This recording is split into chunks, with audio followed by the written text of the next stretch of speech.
اب رخ کرتے ہیں ساہیوال کا، جہاں ورلڈ ہیلتھ ڈے کے حوالے سے ساہیوال ٹیچنگ ہسپتال میں واک کا اہتمام کیا گیا۔ واک میں ڈاکٹرز اور پیرامیڈیکل سٹاف نے شرکت کی۔ ساہیوال ٹیچنگ ہسپتال میں ورلڈ ہیلتھ ڈے کے حوالے سے واک کا اہتمام کیا گیا۔ واک کی سربراہی principal medical college doctor Imran Hassan Khan نے کی۔ واک میں ایم ایس ساہیوال ٹیچنگ ہسپتال سمیت تمام ڈاکٹرز اور پیرامیڈیکل سٹاف سے شرکت کی۔ اس موقع پر principal medical college doctor Imran Hassan Khan نے میڈیا سے گفتگو کرتے ہوئے کہا، گلوبلی آج 7 اپریل کو صحت کا عالمی دن منایا جا رہا ہے۔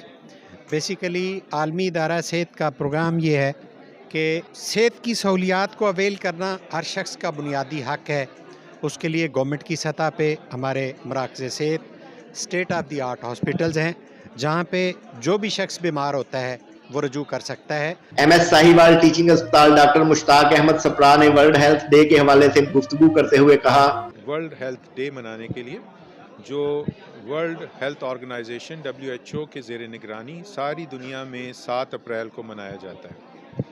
اس کا آبجیکٹو یہ ہے کہ جو بیماریاں متعدی دنیا میں موجود ہیں، ہم ان کے خاتمے کے لیے اعادہ کرتے ہیں۔ جیسے مثال کے طور پہ اسمال پاکس دنیا سے اب ختم ہو چکی ہے، اسی طرح سے تقریباً ساری دنیا سے پولیو کا خاتمہ ہو چکا ہے۔ ورلڈ ہیلتھ ڈے آج دنیا بھر کی طرح پورے پاکستان میں سرکاری سطح پر منایا جا رہا ہے۔ چودھری وسیم ارشاد، ساہیوال۔